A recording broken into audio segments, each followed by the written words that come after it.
నమస్తే, నేను రోజా. మానవ చరిత్రలో మరుగున పడిన చీకటి కోణాలు, విజ్ఞాన ప్రపంచంలో సామాన్యుడికి చేరని విజ్ఞాన వీచికలకు వేదిక ఈ మిస్టరీస్ హిస్టరీస్. మన భారతదేశం సంస్కృతి సంప్రదాయాలకు పుట్టినిల్లు. ప్రతి దేవాలయం, ప్రతి విగ్రహం కేవలం ఒక శిల్పం కాదు, అది శతాబ్దాల చరిత్రను మోసే ఒక జీవం. మన దేశంలో లభించే ఎక్కువ భాగం లోహ విగ్రహాల్లో చోళ, పాండ్య, విజయనగర రాజుల కాలానికి చెందినవే.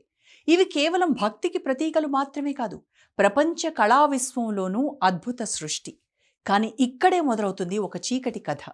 ఇప్పటికీ రాత్రి వేళల్లో పాడైపోయిన దేవాలయాల నుంచి విగ్రహాలు మాయమవుతూనే ఉన్నాయి. వాటిని కొల్లగొట్టే ముఠాలు, వాటిని మిలియన్ల డాలర్లకు కొనుగోలు చేసే అంతర్జాతీయ స్మగ్లింగ్ సంస్థలు అన్నీ కలిసి విగ్రహాల మాఫియాను నిర్మించాయి. ఈ మాఫియా వల్ల ప్రతి ఏడాది వందల వేలాది పురాతన విగ్రహాలు దేశం బయటకు చేరుతున్నాయి. ఐక్యరాజ్య సమితి అంచనా ప్రకారం భారత్లోని కళాఖండాల స్మగ్లింగ్ మార్కెట్ విలువ వేల కోట్ల రూపాయలు దాటింది. ఇందులో పెద్ద భాగం హిందూ దేవతల విగ్రహాలదేనని నివేదికలు చెబుతున్నాయి. నేటి మిస్టరీస్ హిస్టరీస్లో దేశవ్యాప్తంగా దేవతా విగ్రహాల మాఫియా కదలికలను, విగ్రహాల మాఫియా వలన భారత సంస్కృతి సంప్రదాయాలకు ఎంత పెద్ద ఎత్తున విఘాతం కలుగుతుందో పరిశీలిద్దాం. భరత ఆర్ష ధర్మం అంటే సనాతన ధర్మం. ఇది ప్రపంచ దేశాల్లో ఉన్న భిన్న సంస్కృతులకు మరింత భిన్నంగా, నూతన శాస్త్రీయ సిద్ధాంతాలకు దగ్గరగా, తలమానికంగా ఉంటుంది. మన ప్రాచీన ఋషులు మనకు అందించిన ఈ శాశ్వతమైన సత్యాల ఆధారంగా రూపొందిన ధర్మాన్ని ఆర్షధర్మంగా వ్యవహరిస్తారు. కుల, వర్ణ, వర్గ భేదాలు లేకుండా మానవులందరికీ శుభం చేకూర్చే శాశ్వత సిద్ధాంతాలపై ఆధారపడిన భారతీయ జీవన విధానాన్ని సనాతన ధర్మం అంటారు. వేదాల పునాదుల మీద నిలబడిన హైందవ ధర్మాచరణలో ఎన్ని ధర్మశాఖలున్నా అన్ని సిద్ధాంతాలు అనుసరించేవే. ముక్తి మార్గం మాత్రం ఒక్కటే. అందుకే మన దేశంలో ఎంతోమంది దేవతలు భక్తుల సంరక్షణ కోసం అనేక దివ్య స్థలాల్లో కొలువుదీరున్నారు. దేశంలో ఉన్న ప్రసిద్ధ క్షేత్రాల్లో దేవతా విగ్రహాలతో పాటు ఉత్సవమూర్తులైన పంచలోహమూర్తులు, కంచులోహమూర్తులు, బంగారు విగ్రహాలు, ఇలా అనేక లోహమూర్తులు మనకు కనిపిస్తాయి. భక్తుల ఆరాధన వైభవానికి తార్కాణంగా నిలిచే ఈ లోహ విగ్రహాలకు అంతర్జాతీయ మార్కెట్లో కోట్ల రూపాయల విలువ పలుకుతోంది.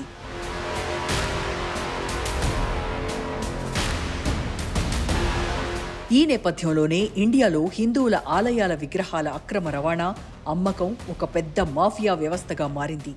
ప్రధానంగా తమిళనాడు, ఒడిశా, ఆంధ్రప్రదేశ్ రాష్ట్రాలు తీవ్ర స్థాయిలో విగ్రహ దొంగతనాలకు కేంద్ర బిందువుగా పరిణమించాయని ప్రభుత్వ నివేదికలు చెబుతున్నాయి.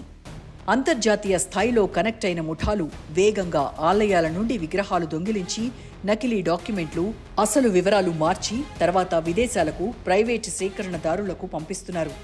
ఈ తతంగం అంతా పెద్ద ఎత్తున జరుగుతోంది. ప్రతి ఏటా వేల కోట్ల రూపాయల లావాదేవీలు జరుగుతున్నాయి. ముఖ్యంగా రక్షణ వ్యవస్థ లేని ఆలయాల్లో ఇలాంటి దోపిడీలు ఎక్కువగా జరుగుతున్నాయి.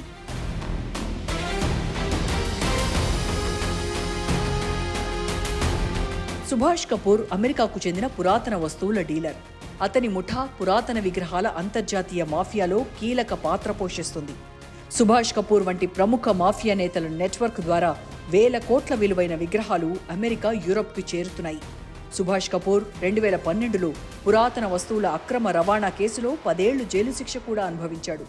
కోర్టు విధించిన 7,000 జరిమానా కట్టకపోవడంతో ఇంకా తిరుచి జైల్లోనే ఉన్నాడు. ఇతనిపై ఇంకా అనేక అభియోగాలు నడుస్తున్నాయి. జైల్లో ఉంటూనే విగ్రహాల అక్రమ రవాణా మాఫియాను నడుపుతున్నాడనే వాదనలు వినిపిస్తున్నాయి. దేశంలో 94 కోట్ల విలువ చేసే 19 విగ్రహాలను అక్రమ రవాణా చేస్తూ దొరికినట్టు పోలీసుల నివేదికలు చెబుతున్నాయి. అయితే అక్రమ విగ్రహాల రవాణా కేసుల్లో పోలీసులు, అధికారులు ప్రతిబంధకాల మధ్య ఖచ్చితమైన విచారణలు జరగటం లేదనే వాదనలు స్పష్టంగా వినిపిస్తున్నాయి. ఆలయాల వద్ద భద్రతా లోపాలు, మారుతున్న ధన పాలక వ్యవస్థ, మాల్ ప్రాక్టీస్ వల్ల అనేక కేసులు పురోగతిని కోల్పోతున్నాయని నిజాయితీ గల అధికారుల సర్వేల్లో తేలిందని నివేదికలు చెబుతున్నాయి. తెలుగు రాష్ట్రాల్లోని ఆలయాల్లో కూడా విగ్రహాల దొంగతనం సందర్భాలు నమోదయ్యాయి. ఒడిశాలో ఒకే కుటుంబం 9 ఆలయాల్లో దొంగతనానికి పాల్పడింది. మరికొంతమంది పెద్దల ఇళ్లలో ఉండే విగ్రహాల దోపిడీకి పాల్పడినట్లు పోలీసులు గుర్తించారు.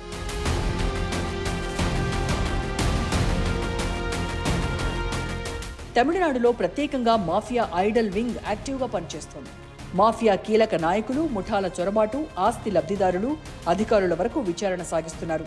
గత 25 సంవత్సరాల్లో తమిళనాడు ఆలయాల నుండి కనీసం 1500 విగ్రహాలు పైగా దోపిడీకి గురయ్యాయి. కానీ వీటిలో ఇంకా 350 విగ్రహాలు ఏమయ్యాయో ఇప్పటికీ కనీసం గుర్తింపు కూడా లేకపోవడం మరింత ఆశ్చర్యానికి గురిచేస్తుంది. రికవరీకి ప్రభుత్వం, పోలీస్ శాఖ చురుకుగా పనిచేస్తున్నా పూర్తి స్థాయిలో నియంత్రణ సాధ్యం కాలేదని పోలీసుల నివేదికల ద్వారా తెలుస్తోంది.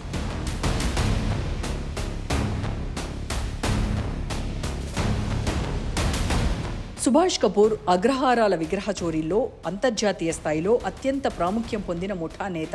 ఆయన నెట్వర్క్కు సంబంధించి యుఎస్, జర్మనీ, ఇండియాలో కేసులు నమోదయ్యాయి. ఒడిషా, ఆంధ్రప్రదేశ్, తమిళనాడు వంటి ప్రాంతాల్లో స్థానిక ముఠాల వారిపై తీవ్ర పరిశీలన జరిపి లక్షల విలువైన విగ్రహాలు, కంచు సామాన్లు స్వాధీనం చేసుకోవడం జరిగింది. ఈ మాఫియా విధానాలతో ఇటు ప్రభుత్వం, అటు పోలీసులు తీవ్రమైన సవాళ్లను ఎదుర్కొంటున్నారని స్పష్టంగా తెలుస్తోంది. దేవుళ్ల విగ్రహాల దోపిడీ అంశం కేవలం ఒక చోరీగా చూస్తున్నారు పోలీస్ యంత్రాంగం. రాజకీయ నేతలు వాస్తవానికి దేవతల విగ్రహాలు దేశ సాంస్కృతిక వారసత్వాన్ని ప్రతిఫలింపజేస్తాయి. దేశ సంస్కృతిని సమూలంగా నాశనం చేసే తీవ్రమైన నేరం విగ్రహాల దోపిడీ. ఇది దేశ సుసంపన్నతకు విఘాతం అనే సత్యాన్ని తెలుసుకోవాలి.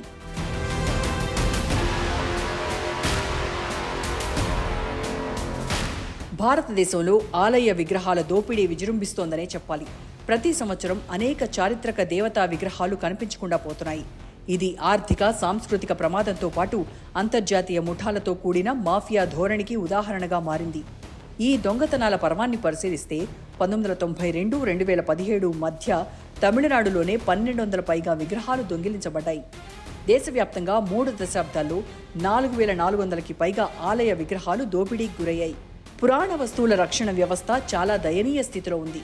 అంతర్జాతీయంగా చూస్తే పురాతన వస్తువులకు ఎంతో విలువ ఉంది. ఏటా సుమారు 1000కి పైగా పురాతన విగ్రహాలు విదేశాలకు అక్రమంగా తరలిపోతున్నాయని నిపుణుల అంచనా. గ్రామ స్థాయిలో వాటి విలువ తెలియక పోలీస్ స్టేషన్స్లో కేసులు నమోదు కావటం లేదని పోలీసులు చెబుతున్నారు. ఒకవేళ నమోదైన ఆ దేవతా విగ్రహాలకు సంబంధించి శాస్త్రబద్ధమైన రికార్డులు లేకపోవడంతో ఎక్కువ సందర్భాల్లో పేలవమైన శిక్షలతో దోపిడీ గణనీయంగా కొనసాగుతుందని నివేదికలు చెబుతున్నాయి.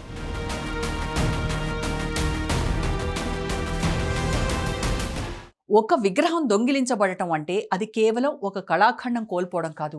అది ఒక యుగం, ఒక సంస్కృతి, ఒక సమాజపు ఆత్మను కోల్పోవడం, సనాతన భారతీయ సంస్కృతిని నష్టపోవడం, అంతేకాదు చరిత్రను నాశనం అవ్వడం.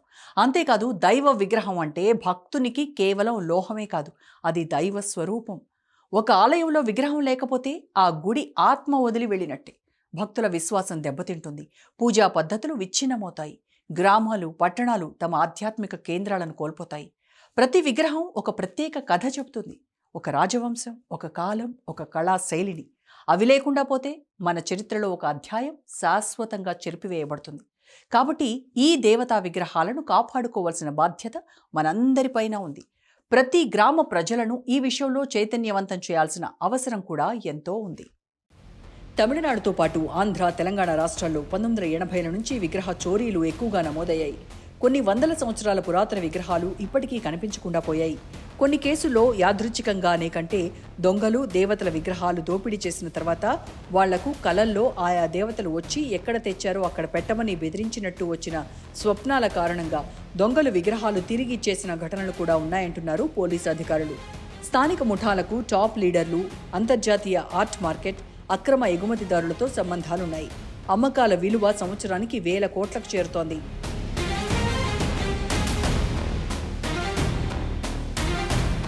ఐడల్ వింగ్ పోలీసు విభాగం ఒక్క తమిళనాడులో తప్ప మరే రాష్ట్రంలోనూ ఏర్పాటు కాలేదు. ఈ విభాగం అభ్యుదయంగా పనిచేస్తూ వేలాది విగ్రహాలు గుర్తించి కస్టడీలోకి తీసుకొచ్చింది. అయితే ఐపీసీ సెక్షన్ 380 కస్టమ్స్ యాక్ట్ ప్రకారం కఠిన శిక్షలు లేకపోవడం వల్ల విగ్రహాల దోపిడీలు తగ్గటం లేదని పోలీసు అధికారులు చెబుతున్నారు. 300 సంవత్సరాల క్రితం నాటి పురాతన విగ్రహాలు, నవరత్నాల్లో అలంకరించిన విగ్రహాలు, పంచలోహ విగ్రహాలు తరచూ లక్షల్లో అక్రమంగా అమ్ముడవుతున్నాయి.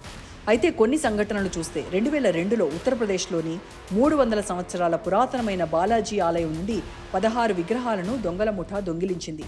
నేరం జరిగినప్పటి నుండి వాళ్లకు పీడకలలు వెంటాడుతున్నాయని, దొంగిలించిన డజన్కు పైగా విగ్రహాలను దొంగల ముఠా తిరిగిచ్చిందని పోలీసులు గతంలో తెలిపారు. వాటిలో 14 విగ్రహాలను చిత్రకూట్ జిల్లాలో ఆలయ ప్రధాన పూజారి ఇంటి దగ్గర వదిలి వెళ్లారని పోలీసు అధికారులు చెప్పారు. మానవాళికి దేవుడిపై నమ్మకాన్ని పెరగటానికి ఇది ఒక అరుదైన సంఘటన. ఈ విగ్రహాలను ఇవ్వడమే కాక వాళ్లు వదిలి వెళ్లిన లేఖలో ఈ పని చేసినందుకు తమను క్షమించమని వేడుకోవడం మరో ప్రత్యేకత.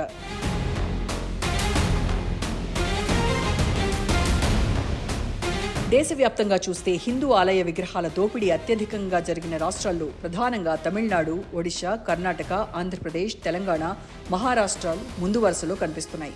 ఇదిలా ఉంటే రాష్ట్రాల వారీగా జరిగిన దేవతా విగ్రహాల దోపిడీ వివరాలు పరిశీలిస్తే తమిళనాడులో 1992-2017 మధ్య కాలంలో 1200 విగ్రహాల రికవరీకి సంబంధించి ప్రత్యేక పోలీస్ ఐడల్ వింగ్ పనిచేస్తోంది.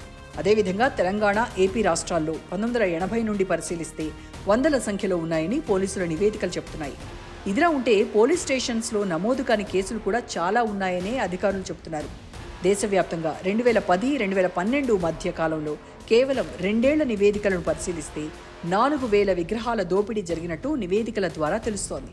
ఏటా దేశంలో 1000 విగ్రహాల వరకు దేశం దాటిపోతున్నట్టు తేలింది. ఈ విగ్రహాల దోపిడీ వల్ల భారత పురాతన వారసత్వానికి తీవ్ర నష్టం వాటిల్లుతున్నట్టు శాస్త్రీయ న్యాయ పరిరక్షణ మరింత కఠినంగా ఉండాల్సిన అవసరం స్పష్టంగా కనిపిస్తోంది.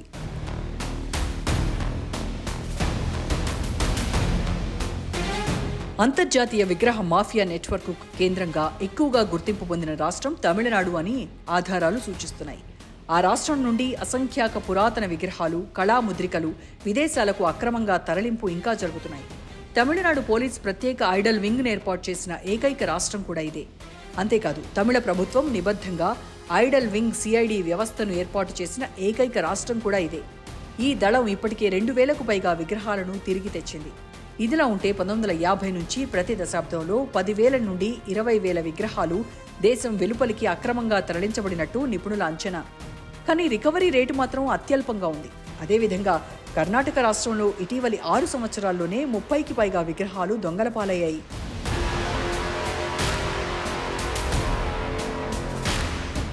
ఒక్కసారి ఇండియా బయటకు వెళ్ళాక ఈ విగ్రహాలు America, Europe, Japan, Singapore, Australia వంటి దేశాల్లోని ప్రైవేట్ కలెక్టర్లు, మ్యూజియంలకు చేరతాయి. లండన్, న్యూయార్క్, పారిస్ ఆర్ట్ గ్యాలరీలు ఈ స్మగ్లింగ్కు ప్రధాన కేంద్రాలు. దేవతా విగ్రహాల అపహరణకు అంతర్జాతీయ సంస్థల ప్రమేయం ఉంటుంది. ఇక్కడే మనసు కలచివేసే వాస్తవం ఉంటుంది. సోథబీస్, క్రిస్టీస్ లాంటి ప్రపంచ ప్రసిద్ధ ఆర్ట్ వేలం సంస్థల్లో కూడా భారత్ నుంచి దొంగిలించబడిన విగ్రహాలు ఎప్పటికప్పుడు బయటపడుతున్నాయి. కొన్ని ప్రైవేట్ మ్యూజియంలు, ముఖ్యంగా అమెరికా, యూరప్లో ఉన్న లెగసీ గిఫ్ట్ పేరుతో దొంగిలించిన విగ్రహాలను స్వీకరించి ప్రదర్శిస్తున్నాయి. ఈ స్మగ్లింగ్లో ఆర్గనైజ్డ్ క్రైమ్ సిండికేట్స్ డబ్బు వాడతాయి. డ్రగ్స్, ఆయుధాల అక్రమ వ్యాపారంలాగే విగ్రహాల మాఫియాకు కూడా ఒక గ్లోబల్ మార్కెట్గా పనిచేస్తోంది. ఆంధ్రప్రదేశ్, తెలంగాణ రాష్ట్రాల్లో ప్రతి నెల దేవతా విగ్రహాల దొంగతనానికి సంబంధించి నెలకు 2-3 కేసులు నమోదవుతున్నాయి. ఎక్కువ కేసులు బయటపడకుండా పోతున్నాయి. ఈ 2 రాష్ట్రాల్లో తమిళనాడులా స్వతంత్ర ఐడల్ వింగ్ పేర ప్రత్యేక పోలీస్ వ్యవస్థ లేకపోవడం పెద్ద సమస్యగా మారిందంటున్నారు పోలీసులు. ఇదే విధంగా మహారాష్ట్ర, బీహార్ రాష్ట్రాల్లో కొన్ని ముఖ్యమైన పురాతన ఆలయాల్లో ఏటా 5-6 విగ్రహాలు అపహరణకు గురవుతున్నాయి. 1972లో antiquities and art treasures act అమల్లోకి వచ్చింది. దీని ప్రకారం ఏ పురాతన విగ్రహాన్ని లేదా కళాఖండాన్ని ఎగుమతి చేయడం చట్ట విరుద్ధం. ప్రభుత్వ అనుమతి లేకుండా అమ్మకం, మార్పిడి జరగకూడదు. కానీ సమస్య ఏంటంటే ఈ చట్టం కఠినమైనదే అయినప్పటికీ అమలు చాలా బలహీనంగా ఉంది. పాత దేవాలయాల్లో విగ్రహాలకు సంబంధించిన రిజిస్ట్రేషన్స్ లేకపోవడం వల్ల ఒక విగ్రహం దొంగతనానికి గురైందని నిరూపించడం చాలా కష్టమవుతోంది.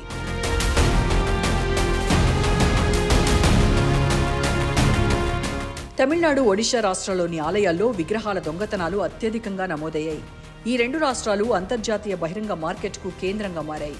ఇతర రాష్ట్రాల్లో ఇటీవల వరకు చెల్లాచెదురుగా నమోదయ్యేవి. కానీ ఇప్పుడు గణనీయంగా కేసులు నమోదవుతున్నాయి. వీటి ఆధారంగా చూస్తే భారతదేశంలో విగ్రహ దోపిడీలు తమిళనాడు, ఒడిశా మొదటి స్థానాల్లో ఉన్నాయి. ఆ తర్వాత వరుసలో కర్ణాటక, ఆంధ్ర, తెలంగాణ రాష్ట్రాలున్నాయి. 2010-2012 మధ్య కాలంలో భారతదేశంలోని ఆలయాల నుండి మొత్తం 15,000 వస్తువులు చోరీకి గురయ్యాయని నేషనల్ క్రైమ్ రికార్డ్స్ బ్యూరో పేర్కొంది. ఈ సంఖ్యలో ఒడిశా కొంతమంది మాఫియాకి అడ్డగా నిలిచిందని నివేదికలు చెబుతున్నాయి. ఒడిశాలో 22,000 పురాతన గుళ్లున్నాయని, వాటిలో చాలా విగ్రహాలు నమోదు కాలేదని పరిశోధనల ద్వారా తెలుస్తోంది.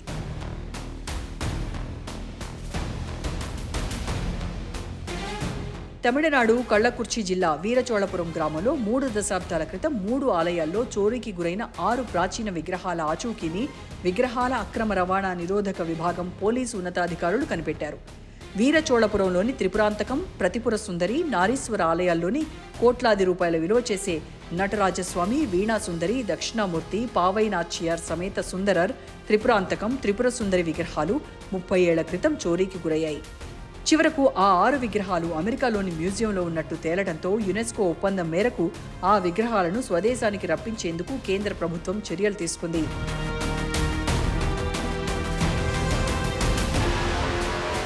ఒడిషా రాష్ట్రం ఖుర్దా జిల్లా కేంద్రంలో 13వ శతాబ్దానికి చెందిన దక్ష ప్రజాపతి ఆలయం నుండి ఒకేసారి 22 విలువైన విగ్రహాలు దొంగిలించబడ్డాయి.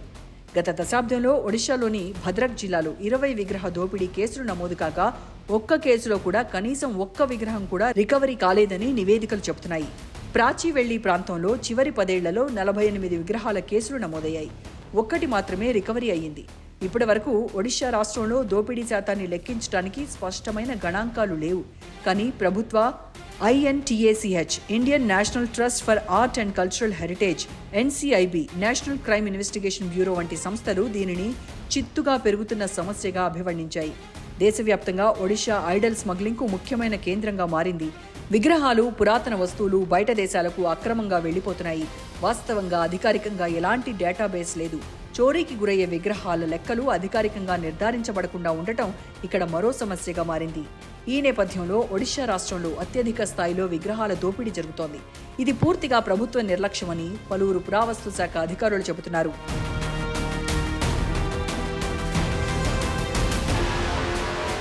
మన దేశం మొత్తం మీద విగ్రహాల అపహరణ ఏకరీతిలో జరగదు. కొన్ని రాష్ట్రాల్లో చారిత్రక దేవాలయాలే ఎక్కువగా టార్గెట్ అవుతున్నాయి.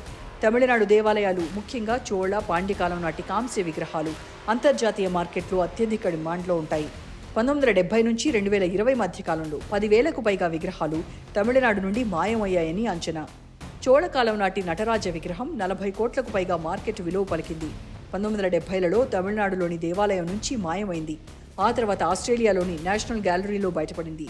దాన్ని తిరిగి భారత్కు తెచ్చుకోవడానికి దశాబ్దాల న్యాయ పోరాటం జరిగింది.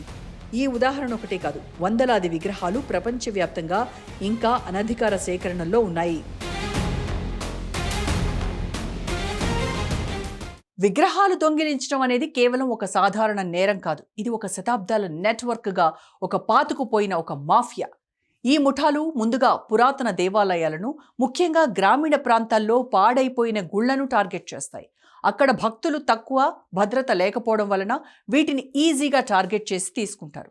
ఒక విగ్రహం విలువ అంతర్జాతీయ మార్కెట్లో $1 మిలియన్ వరకు ఉంటుందని తెలిసి వీరి కళ్ళు మెరుస్తాయి. ఈ ముఠాలు చిన్న చిన్న విభాగాలుగా పనిచేస్తూ ఉంటాయి. స్థానిక సమాచారం ఇచ్చేవారు, విగ్రహాన్ని కూల్చి తరలించేవారు, రవాణా చూసేవారు, చివరకు పెద్ద మధ్యవర్తులకు అప్పగించేవారంతా ఇందులో ఉంటారు. ఇది ఒక శ్రద్ధగా ప్లాన్ చేసిన ఆపరేషన్ లాంటిది. విగ్రహాలు బయటకు వెళ్లే ముందు నకిలీ ఆర్ట్ పీస్గా రిజిస్టర్ చేస్తారు. ఏదో సాధారణ కాంస్య శిల్పం అన్నట్టుగా చూపిస్తారు. అసలు దేవాలయ రికార్డులు లేని కారణంగా అధికారులకు నిజాన్ని నిరూపించడం కష్టమవుతోంది. మరి వీటిని ఎలా కనిపెట్టేది? 2016లో అమెరికాలోని మ్యూజియంలలో గుర్తించిన 108 నంది విగ్రహాలు, 32 శివపార్వతి విగ్రహాలు అన్నీ తమిళనాడు నుంచి దొంగిలించబడినవే. ఈ కేసుల్లో కొందరు అంతర్జాతీయ డీలర్లు నేరుగా తమిళనాడు మాఫియాతో సంబంధం పెట్టుకున్నట్టు బయటపడింది. కాకతీయుల కాలం నాటి రాతి, లోహ విగ్రహాలు ప్రత్యేక ఆకర్షణ. ప్రతి ఏడాది కనీసం 150 నుంచి 200 విగ్రహాలు ఈ రెండు రాష్ట్రాల నుంచి మాయమవుతున్నాయని కేంద్ర సాంస్కృతిక శాఖ రిపోర్టు చెబుతోంది. ముఖ్యంగా హనుమకొండ, పాలంపేట, అలంపూర్ దేవాలయాలు లక్ష్యంగా మారాయి. 2010లో అమెరికా మ్యూజియంలో కనుగొన్న భద్రకాళి విగ్రహం, ఇది నిజానికి వరంగల్ నుంచి దొంగిలించబడిందే. ఒడిషా శిల్పాలు, ముఖ్యంగా కళింగ శైలిలో చేసిన శివ విగ్రహాలు అంతర్జాతీయ మార్కెట్లో అరుదైనవిగా పరిగణించబడతాయి. గత 2.5 దశాబ్దాల నుండి కనీసం 3,000 విగ్రహాలు మాయమయ్యాయని అంచనా. కోణార్క్ సూర్య దేవాలయానికి చెందిన కొన్ని విగ్రహాలు అమెరికాలో బయటపడ్డమే దీనికి స్పష్టమైన ఉదాహరణ. ఖజురాహో ఆలయం సముదాయం యునెస్కో వారసత్వ ప్రాంతమైనప్పటికీ పరిసర ప్రాంతాల్లోని చిన్న దేవాలయాలు దోపిడీకి గురయ్యాయి. 1998లో ఒకేసారి 400 విగ్రహాలు మాయమయ్యాయని పోలీసులు నమోదు చేశారు.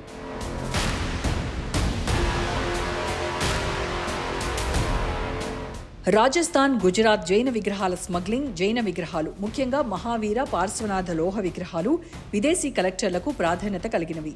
1980 నుంచి ఇప్పటి వరకు 1,200కి పైగా జైన విగ్రహాలు మాయమయ్యాయి. అమెరికా, యూరప్ మ్యూజియంలలో వీటిలో అనేకం కనుగొనబడ్డాయి. ఉత్తరప్రదేశ్, బీహార్లో గంగానదీ పరివాహక ప్రాంతంలో గంగా ఘటాల దోపిడీ. ఇక్కడి విగ్రహాలు ముఖ్యంగా గంగానదీ తీరంలోని చిన్న దేవాలయాల నుంచి దొంగిలించబడుతున్నాయి. బీహార్లోని నలందా మఠాల విగ్రహాలు ప్రపంచవ్యాప్తంగా మ్యూజియంలలో ఉన్నాయి. 2021లో లండన్ ఆర్ట్ గ్యాలరీలో కనుగొన్న బుద్ధ విగ్రహం ఇది బీహార్ నుంచి దొంగిలించబడింది. సాంస్కృతిక శాఖ అంచనా ప్రకారం ప్రతి ఏడాది భారత్లో సగటున 2000 నుంచి 2500 విగ్రహాలు మాయమవుతున్నాయి. 1970 నుంచి ఇప్పటి వరకు భారతదేశం నుంచి దొంగిలించబడి బయటకు వెళ్లిన విగ్రహాల మొత్తం సంఖ్య 50,000కు పైగా ఉన్నాయని తేలింది. ఈ అక్రమ మార్కెట్ విలువ దాదాపు 40,000 కోట్లకు పైనేనని తేల్చారు.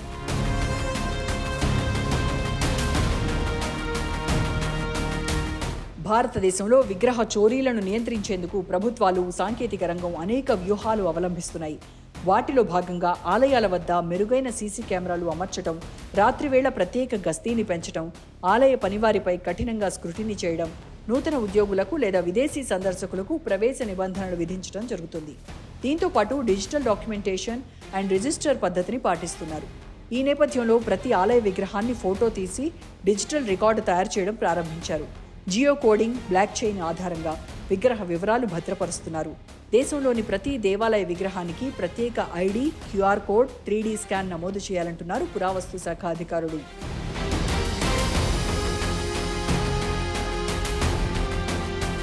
తమిళనాడు రాష్ట్రంలో మాదిరిగా దేశంలోని అన్ని రాష్ట్రాల్లో ఐడల్ వింగ్, సిఐడిల ప్రత్యేక పోలీస్ విభాగాలు ఏర్పాటు చేయాలి. ప్రాథమికంగా ఐడల్ ట్రాఫికింగ్ ముఠాలపై ఆధునిక ఫోరెన్సిక్ ఇంటెలిజెన్స్ ద్వారా దర్యాప్తు చేపట్టాల్సిన అవసరం ఎంతో ఉంది.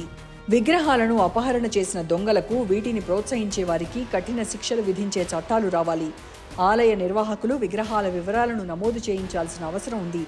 దీంతో పాటు యునెస్కో, ఇంటర్పోల్ సాయంతో కలిసికట్టుగా పోయిన విగ్రహాలను రికవరీ చేయాలి. అయితే దీనికి ప్రూవ్ ది ప్రొవెనెన్స్ అంటే విగ్రహం ఎక్కడి నుంచి దొంగిలించబడిందో ఖచ్చితంగా నిరూపించాల్సి ఉంటుంది. కానీ మన వద్ద రికార్డులు లేకపోవడం వల్ల చాలా కేసులు కోర్టుల్లోనే సంవత్సరాల తరబడి నిలిచిపోతున్నాయి. వాస్తవానికి గ్రామ స్థాయిలో ప్రజల చైతన్యాన్ని పెంచి విగ్రహాల సంరక్షణపై అవగాహన పెంచాలి. ఈ వ్యూహాలన్నీ కలిపి విగ్రహ దోపిడీని గణనీయంగా తగ్గించడంలో సహాయపడతాయి. అలాంటి కలిసికట్టుగా ప్రభుత్వ చట్టపరమైన సాంకేతిక చర్యలు కొనసాగాల్సిన అవసరం పెద్ద స్థాయిలోనే ఉంది. ఇప్పటి వరకు భారతదేశానికి తిరిగి వచ్చినవి 300కి పైగా ప్రధాన విగ్రహాలు. అమెరికా నుంచి 250కి పైగా, ఆస్ట్రేలియా నుంచి 20కి పైగా, ఇంగ్లాండ్ నుంచి 40కి పైగా. కానీ ఇది మొత్తం దొంగిలించబడిన విగ్రహాల్లో కేవలం 1% మాత్రమే. ఇక్కడ ప్రధాన ప్రశ్న ఏంటంటే, మనం ఇంకా ఎంతకాలం ఈ సంస్కృతిని కోల్పోతూ కూర్చుంటాం? చట్టాలు ఉన్నా, దళాలు ఉన్నా, న్యాయ పోరాటాలు సాగినా మన మూలాలను కాపాడే సంకల్పం లేకపోతే ప్రతి ఏడాది వేల విగ్రహాలు దేశం బయటకు పోతూనే ఉంటాయి.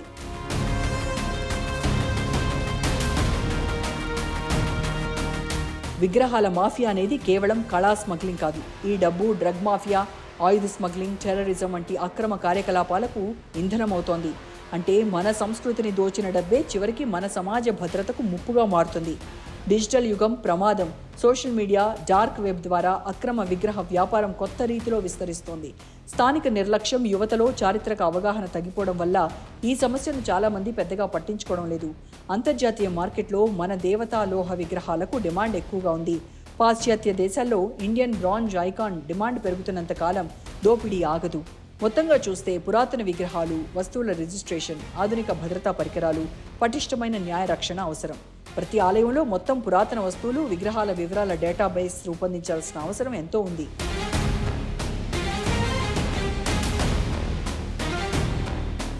భారతదేశం కేవలం ఒక దేశం కాదు. ఇది అనంత సంస్కృతుల సమాహారం, దేవతల ఆలయం, పూజా పీఠాల సముద్రం. ఇక్కడ ప్రతి రాయి, ప్రతి దేవాలయం, ప్రతి విగ్రహం మన పూర్వీకుల సృష్టి చేసిన అద్భుత గాథ. కానీ ఆ గాథలను మన కళ్ల ముందే కొల్లగొడుతున్న మాఫియా, అంతర్జాతీయ డిమాండ్ కోసం మన దేవతలను స్మగ్లింగ్ చేస్తున్న సర్కిల్ మన కళ్ల ముందే విస్తరిస్తోంది.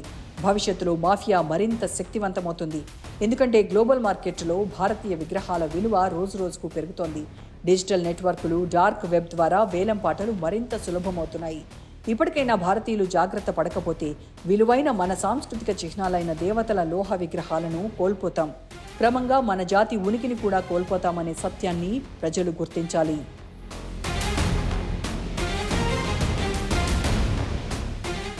దేవతా విగ్రహం అనేది కేవలం ఒక పూజా వస్తువు కాదు. అది ఒక జాతి జ్ఞాపకం. అది మన చరిత్ర ప్రతీక, మన పూర్వీకుల వారసత్వం. విగ్రహాలు దొంగిలించడం అంటే మన భారతీయతను దొంగిలించడం. అందుకే మనలో ప్రతి ఒక్కరూ దృఢంగా ప్రతిజ్ఞ చేయాలి. మన దేవతలు అంతర్జాతీయ అంగడిలో అమ్మకపు వస్తువు కాదు. మన సంస్కృతి ఐడల్ మాఫియాకి బలి కాకూడదు. మన వారసత్వం మనదే, దాన్ని మనమే కాపాడుకోవాలి. ఈ ప్రతిజ్ఞే భవిష్యత్తులో మన ఆత్మను రక్షించే యుద్ధం అవుతుంది. ఇది కేవలం ప్రభుత్వ బాధ్యత మాత్రమే కాదు, ఇది ప్రతి భారతీయుని బాధ్యతని గుర్తించాలి. జై హింద్, జై భారత్. వచ్చే వారం మరో అంశంతో మిస్టరీస్ అండ్ హిస్టరీస్లో మళ్ళీ కలుద్దాం. Until then keep watching Raj news.